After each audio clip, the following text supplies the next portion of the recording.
At the beginning of my career, I made so many mistakes about where to put people in spaces and where to put the camera in spaces and where to shoot those people with the camera in spaces. So if I could go back to the beginning of my career, I would just study the three setups that we're going to talk about today, because I feel like 75 to 85% of narrative scenes take place in one of these three scenarios. Because after all, long form narrative is mostly people talking to each other. So stick around, because today we're talking about the three most common lighting setups you should master as a cinematographer. Okay, so I know what you're wondering. What are the three scenarios? You know I'm not going to tell you all three of them at once. I got to keep the retention rate of this video up, so we're going to drip feed you each one. First lighting scenario you need to learn to master as a cinematographer is the dining table sequence. Okay, what do we got going on here? This is the first episode of the first season of Severance. What do we have? 6 people sitting at a dining room table. This is essentially the establishing shot. This is the wide. What do we learn from this particular image? They clearly have some sort of softbox that is skirted around here, so that causes this area to be illuminated and nothing back here to be illuminated. They are in a black void of darkness and they are floating aimlessly. They're actually just having dinner at a friend's house. There is one light in this scene, and it is a quote unquote movie light playing as some sort of chandelier, and that is what is lighting this scene. This is a dining room scene from the film Jojo Rabbit. Okay, this one's a really good example of how you do blocking for a dining room scene. Okay, first thing that I noticed while looking at this image is that there is not a person seated with their back to the camera. Now, I know what you're saying. Of course not, Nate. That's super simple. Why would you put somebody there? You can't see their face. Well, the answer is, these are the things that you have to think about before you get to set, or when you're at set and you're like, how many people are talking in this scene? 3 people are talking? Great. We'll be able to see all of their faces if we do the Last Supper setup, right? Here, we've got a chandelier, which I think plays as a practical, but you can see this shape on the back wall. I have a feeling that that's coming from a movie light that they have. We got a practical to create depth and texture. Hot light on. See, I think this is the chandelier. I think they have another movie light that's edging the side of their face from the far side, because he doesn't really have it, right? He has this top light and then ambient bounce returning from the linen tablecloth. I almost guarantee you that the cinematographer asked production design to put a linen tablecloth on here, because if you're bouncing off of the wood, you're not going to get as much level or return. Things to think about when you're doing dining room scenes. Where is the light coming from? Both of the examples that we've seen so far, the light is coming from above our subjects. So that is the motivation for the key light in the scene, and then you can supplement it. Movie lights up here, movie light up here, shooting that way, right? So that's what we've got going on so far. This is another one from Hereditary. This is a cool one. Look, they've got a chandelier that's playing practically. That's obviously all of the light that is taking place in here. Once again, just want to point out 3 people at a small table, this seat empty. I just want to keep pointing out the things that we have in common. Cool practical lights, creating the depth and texture in the image.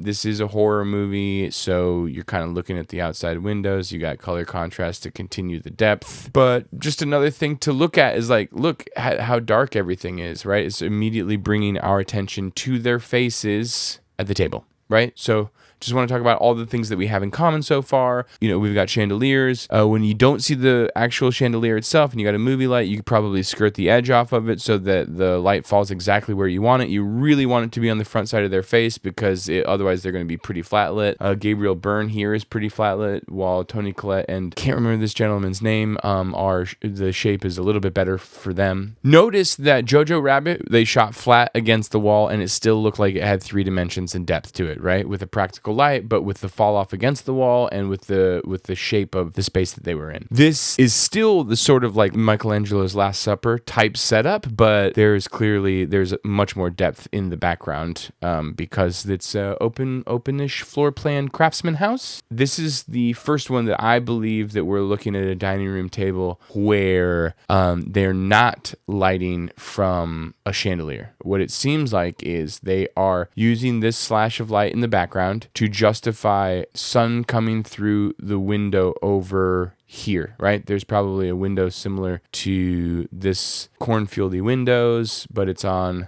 this side of Jessica Chastain, right? And the reason that we see that is because there is texture in the back of her hair, hard light here, and then hard light on this person right here. If you were a follower of this channel, if you watched it at all, you know that I am just breaking down these lighting setups in a similar way as Patrick O'Sullivan from the Wandering DP podcast, because I think there is such a level of efficiency when you're able to look 15 images. To try and light those images, it will take you all day. So we're going to be able to do it in about 20, 30 minutes. You can analyze faster than you can actually set up lights. And so Patrick O'Sullivan would say this is called the soft hob method, which is soft on face, hard on body. So they're obviously blasting some sort of HMI coming in from this side of the window. Obviously, it's catching a little bit of this character right here, and then they're softening it up on her face. So there's some sort of frame of diffusion that is probably causing that to happen outside the window, but above this line right here, right? I also, not sure if you guys can see it because of the YouTube compression, but it feels like they're also, so Jessica Chastain is front lit here, and there's like sort of blue contrast that's taking place, right? So they have a hard, warm light coming in from the window, and then I think because of this blue sky that we can see in the background, they're probably motivating a cooler light coming in through a window closer to camera. So I think this is a cool and interesting change of setup, right? It's not being lit from above, it's being lit from a window outside. Although, as I look a little bit closer, I didn't notice this before, there is like a little hair light here and a little nose light that I just noticed on Jessica Chastain. So it looks like they have a chandelier light playing as well. It's just obviously not the key light. It's not the brightest light in the scene. There's a chandelier here too. So look, now we know. We've looked at 4 tabletop scenes already. 3 of them use a chandelier as a key light, and this one also has a chandelier while using the sun as a backlight here. We are moving on to number 2 on the list. Second in the list of most common or popular lighting scenarios that you will have to navigate as a cinematographer, and we are talking about the bar scene. Now, the bar scene is interesting because it could also be the bench scene. It could also be a car scene. I think the thing that is important to recognize is that you're just talking about 2 characters sitting on the same plane, facing the same direction. This is a scene from the film Past Lives. Okay, in the bar situation, you basically have 2 choices. Do you put the camera facing your characters, or do you put the camera behind the characters facing into the bar? This particular choice from Past Lives is that we are sort of on the bar side. We're not actually in the bar, but we are looking towards them from like a bartender's or other patrons' point of view. The reason I bring that up means that the key lights, the brightest lights from them are being justified from the bar, which is flat lighting them, right? It's not coming from behind them.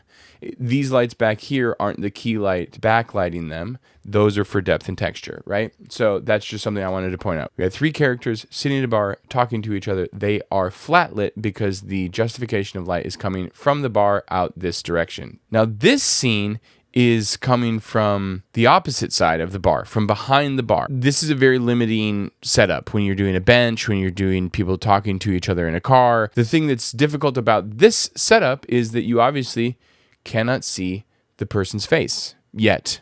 We'll get to a scene here in a second that sort of explores that, right?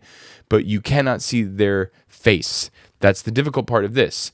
The thing that makes it easier, this particular situation, is that it is easier to justify light coming from in front of them, so that you're getting a far side key or a upstage key or shadow side, whatever. You're shooting into the shadow side of them, because you can justify the light coming from the bar. As you can see, the shadow on this gentleman's head is there's a light up here, and it feels perfectly justified to be coming from the bar, right? That's the thing. This is from Children of Men, shot by 3-time Academy Award winner Emmanuel Chivo-Lubetsky. This setup is very similar to the Past Live setup. We are looking at this particular scenario from the position of the bartender. So the bar itself has light above it here, right? So they are front lit. You can see the shadow under Mr. Clive Owen's nose right there. So this is another thing that I just wanted to focus. We are the bartender looking towards them.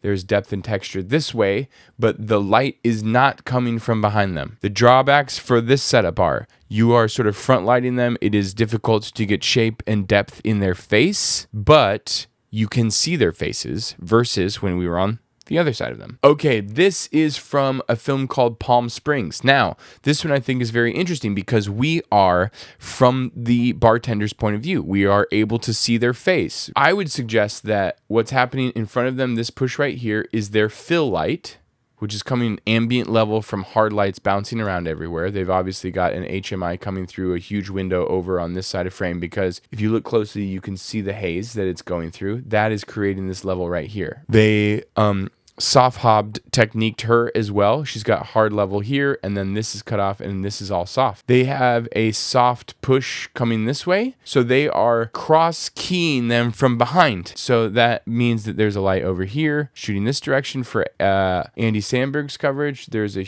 hard light over here shooting this way for Miss Penguin's coverage. I'm sorry, I can't remember her name, but I remember that she was in the TV show The Penguin. So I just want to point that out. That's really interesting. Chivo, the previous scene that we saw from Children of Men, front lit totally, no light coming from behind them except for practicals for depth and texture.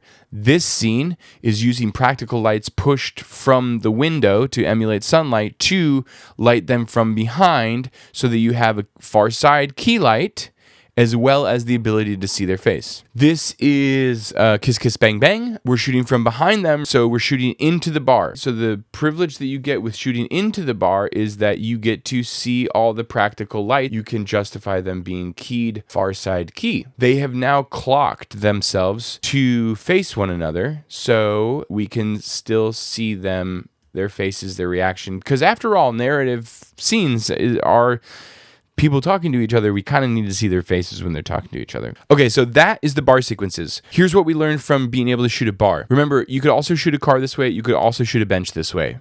Car has other limitations, and we'll get into that at some point, but like I think it's just important to think about them as being similar setups, which is, so for the bar sequence, you can either shoot from behind them or in front of them. In front of them, it feels more justified to flat light them because it feels like it is more understandable in life and in our world that there is level coming from the bar. That's where the lights are in bars. That's just like the justification of lighting that way. And if you shoot from behind them, the thing that's difficult is it's easier to justify and shape the light, but it's difficult to see their face. So that's the overall what's difficult about the bar scene or the car scene or the bench scene. Okay, let's go to our last setup. This is the final scenario that you need to learn how to master as a cinematographer if you're shooting narrative. This, I believe, is the most common setup of all of them, and that is the desk scene. This is a scene from Severance, which is a TV show that is very popular right now. Here's a human being standing and talking to another human being who is talking back to them, and then you shoot their coverage. Boom. That's it. Their bodies are oriented towards one another and they're speaking to each other. So this is where you get the shoot the shadow side, the far side key, the back lighting, whatever we're calling it, right? Whatever anybody wants to call it in the comments is fine. Whatever that is happening right here, which is that you have a light, you are cross keying this person. There is a hard light hitting his far side of his face. This woman has a light above her coming down here and lighting her far side of the face. This is an interesting setup because they're just two people against a flat wall where they have decided to use bright direct sunlight, HMI light probably, to justify depth and texture in a very, very flat beige gray room. Two people oriented talking to each other. They're just looking at each other, talking to each other. This is the same setup as Adam Scott at that concierge table. They're cross-keying these people as well. Up here, there is a light that is illuminating this gentleman's face, and up here, there is a light that is illuminating this gentleman's face.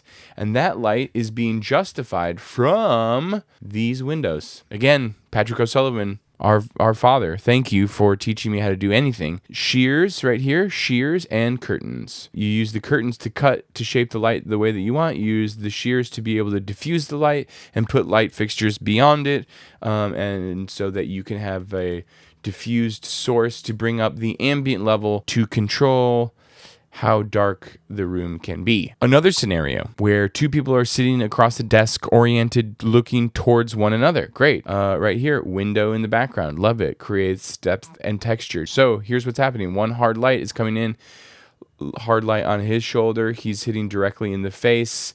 Not so soft hob method. It's just It's just a hard light hitting him in the face, as if there's a window with the sun coming in this way, bringing that level. Right, so if you can light this scene where two people are talking to each other, you're on the way. So the thing that we learned from looking at these previous scenes is there is a window on the far side of the room. There is a window on the far side of the room. Now, I know what you're saying, but Nate, the Severance image didn't have a window on the far side of the room. No, it had a splash of sunlight on the far side of the room. So what is it doing? It's giving us position to bring light from the far side of the room. Here we are. This is Rodrigo Prieto's work on Killers of the Flower Moon, a film by Martin Scorsese. I don't know if you guys have heard of him or not, but let's take a look at this. This is the establishing shot. Two people sitting at a desk talking to one another, and for all intents and purposes, what's going on over here? Big windows on the far side of the room. The camera is closer towards the side that doesn't have windows. On the far side of the room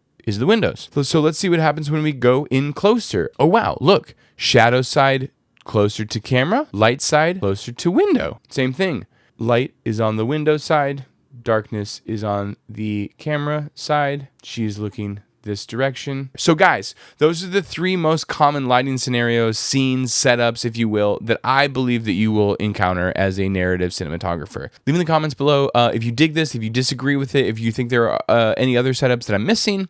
I'd be more than happy to add 3 to 4 to 5 to 6, whatever. There are just setups that we know you're going to shoot because characters have to talk to each other in movies. Thanks so much for watching. Yeah, cheers. We'll speak soon. Bye.